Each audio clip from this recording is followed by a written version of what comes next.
Class 12th, Subject Physics, 11th chapter, Magnetic Materials. From this chapter, let us see the magnetic properties of materials.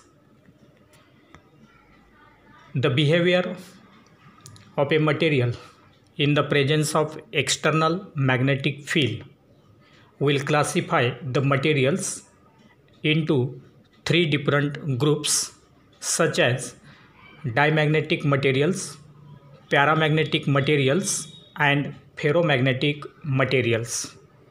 Let us see first the diamagnetic materials, which are related with the property of diamagnetism. So the materials having atoms or molecules with completely filled electron orbit possessing no net magnetic dipole moment are called as the diamagnetic materials. That is, in case of diamagnetic materials, the atoms or molecules will completely fill the electron orbit and the net magnetic dipole moment of that material will be equal to 0. So, if you consider the diamagnetic materials, then the examples of the diamagnetic materials are some of the metals, then lead, silicon, glass, water, wood, as well as plastic. So these are some of the examples of the diamagnetic materials. Now, some of the properties will be possessed by these diamagnetic materials.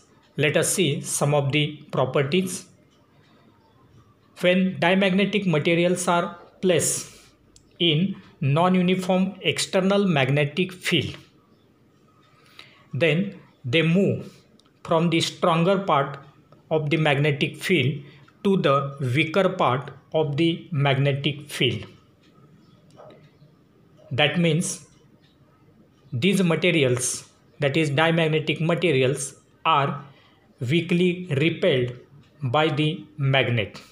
So they are weakly repelled by the magnet when they are placed in non-uniform external magnetic field. Second property, when these materials are placed in a U-tube, that is, if you consider any U-tube like this, and if any diamagnetic liquid is filled in it, initially in both the arms of this U-tube, the liquid levels will be same. But as one of the arms of this U-tube is subjected to external magnetic field due to N and S poles of the magnet, at that time it is observed that due to the magnetic field of these two poles, there will be lowering of liquid level in that arm to which magnetic field is applied. So in this way, there will be decrease in the level of liquid in that arm due to the repulsion. Now, next property will be, if any rod of diamagnetic material is suspended freely in the magnetic field, it aligns itself in the direction perpendicular to the direction of external magnetic field. So this rod will become perpendicular to the direction of external magnetic field because due to that magnetic field, the torque will be acting on that rod of the diamagnetic material, and therefore it will come to rest perpendicular to the direction of external magnetic field. Similarly, the magnetic susceptibility of the diamagnetic material is negative. The magnetic susceptibility of diamagnetic material is negative. So this will be regarding the diamagnetism. Now let us see the second type of the magnetic material, that is paramagnetic materials, or the property of paramagnetism. So what is that paramagnetism or paramagnetic materials? The materials having atoms or molecules with unpaired electrons possessing a net magnetic dipole moment are called as paramagnetic substances. That is, in this case, atoms or molecules of that substance will be unpaired, having unpaired electrons, and it will possess a net magnetic dipole moment. Such materials are called as the paramagnetic materials. Now, the examples of the paramagnetic materials are like magnesium, lithium, molybdenum,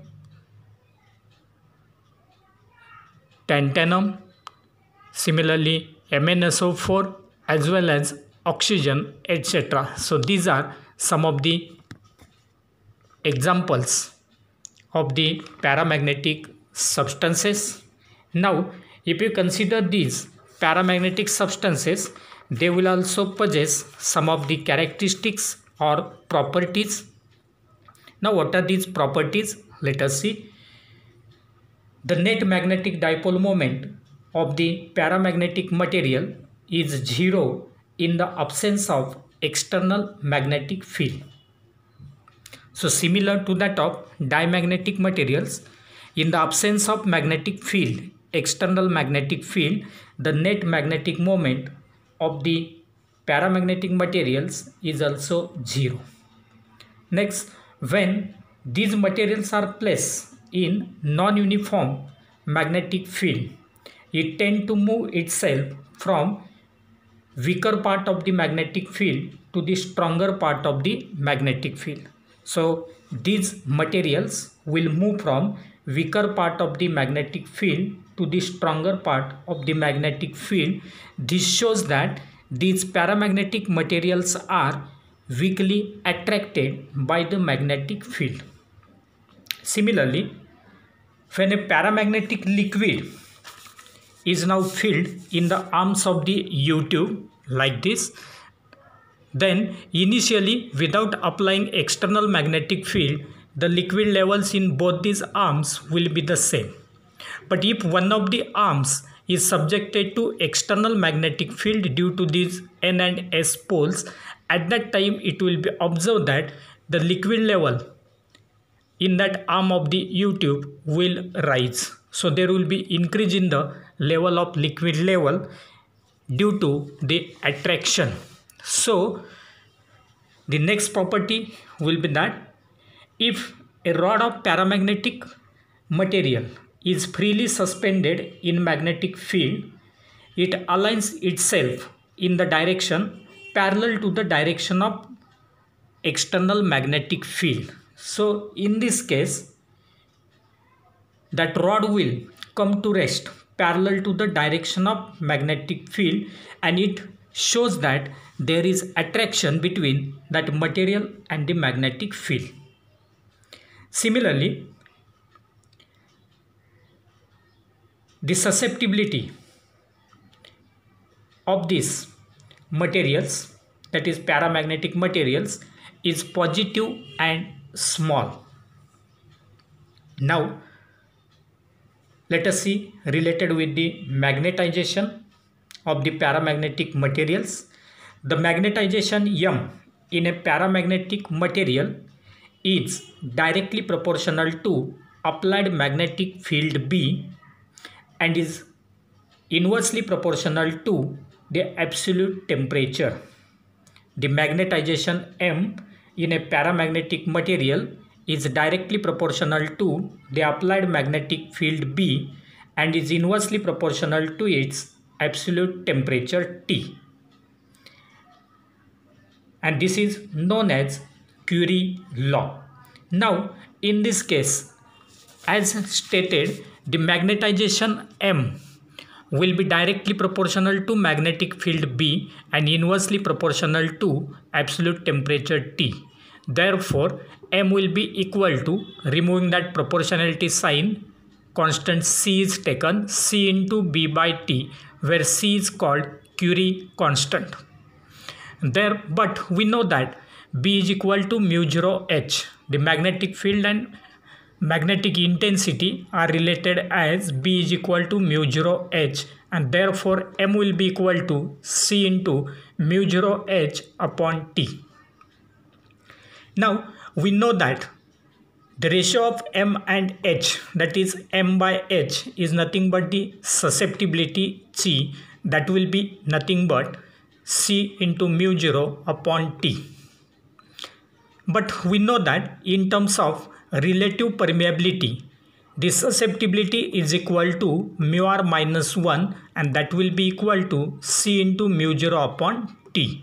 And therefore we can say that as C is equal to C into mu 0 upon T, C is constant, mu 0 is also constant, that is permeability of the free space or vacuum, and therefore the susceptibility C will be proportional to 1 by T. That is, the susceptibility of the paramagnetic materials will be inversely proportional to its absolute temperature, and that is nothing but the Curie law. So this will be regarding this paramagnetism and the paramagnetic materials. Now let us see the third type of the magnetic materials, that is ferromagnetic materials or ferromagnetism, that is the property. So if you consider the ferromagnetic materials, then the ferromagnetic materials are the materials which show similar properties as that of the paramagnetic materials, but to a greater extent. That is, strong magnetic properties will be shown by the ferromagnetic materials similar to that of paramagnetic materials. That is, same properties of the paramagnetic materials will be shown by the ferromagnetic substances to a greater extent. Then the examples of these ferromagnetic materials will be iron, cobalt, nickel, as well as some transition metal alloys, etc. These are the examples of these ferromagnetic materials. Now, if you consider these materials, then the susceptibility of these materials will be again positive and large. So in case of diamagnetic materials, the susceptibility is small and negative. In case of paramagnetic materials, it is small but positive, and in case of ferromagnetic materials, it is positive and large. And now let us see the domain theory which is related with this ferromagnetism. What is that domain theory? So in ferromagnetic materials, there is strong interaction called as exchange coupling or exchange interaction between the neighboring magnetic dipole moments. In case of ferromagnetic materials, there is strong interaction between the neighboring magnetic dipole moments. Due to this strong interaction, small regions are formed in which all the atoms have their magnetic moments aligned in the same direction. Such a region is called as a domain. So in case of ferromagnetic substances, there will be some of the regions as shown in figure A. These arrows will represent the net magnetic dipole moment of that particular region, and therefore each region will be called as the domain. So like this, in this case, large number of atoms will be there, and then net magnetic dipole moment for this region will be directed in a particular direction. So these arrows will represent the direction of magnetic dipole moment for that given domain. Then the boundary between the adjacent domains with different orientation of the magnetic moment is called as domain wall. So between two neighboring domains there will be the boundary which will separate these two regions, for which the magnetic dipole moments are oriented randomly, and therefore this boundary between two neighboring domains will be called as wall of that domain. Then if you consider these domains, then there will be common direction of magnetic moments which is called as the axis of domain. The common direction of magnetic moments will be called as axis of domain. So actually in this diagram, these arrows will itself represent the axis of the domain. So figure 1, that is A, represents the formation of domains only in the absence of external magnetic field, that is B is equal to 0.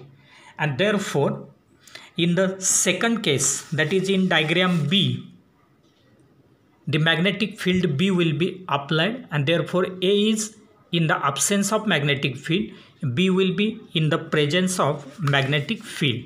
Now let us see what will happen due to the magnetic field. In the absence of external magnetic field,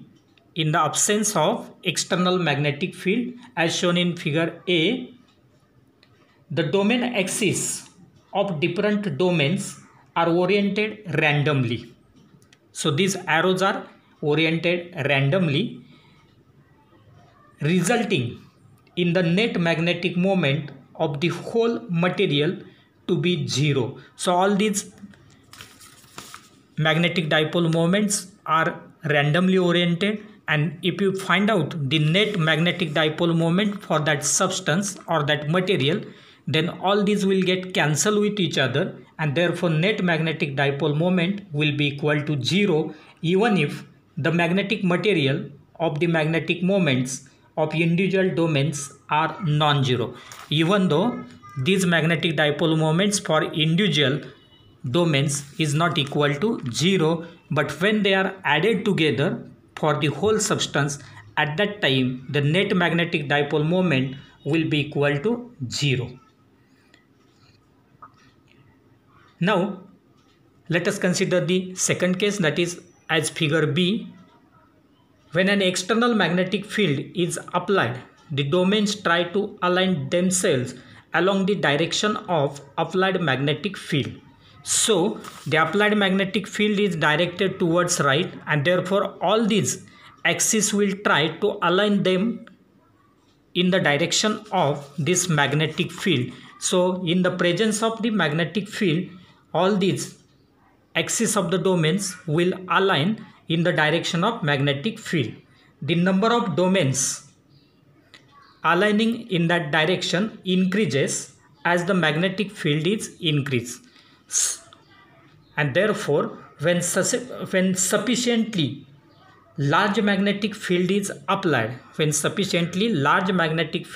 applied, all the domains will coalesce, that is all the domains will get mixed together and so as to form a great domain. So in this diagram A, in the absence of magnetic field, there are number of domains, but when the magnetic field is applied to it, at that time all the magnetic domains will align themselves in the direction of magnetic field, so that it will form a single domain, that is only one domain will be formed there. Now if you consider this case, so in A there is absence of magnetic field, and in the presence of magnetic field only one domain will be, a large domain will be formed. Now when the strong external magnetic field is completely removed, if it is removed, it does not set domain boundary back to original position, and the net magnetic moment of the material is still non-zero, and the ferromagnetic material is said to retain magnetization. Now such materials are used in the preparation of the permanent magnets. So in this case, when a strong magnetic field is applied, all these magnetic moments will be aligned in a single direction. But when this strong magnetic field is removed, the same situation as that of figure A will not take place. Some of the magnetic moments will lie in the direction of magnetic field permanently, and therefore such type of ferromagnetic materials are used in order to prepare the permanent magnets.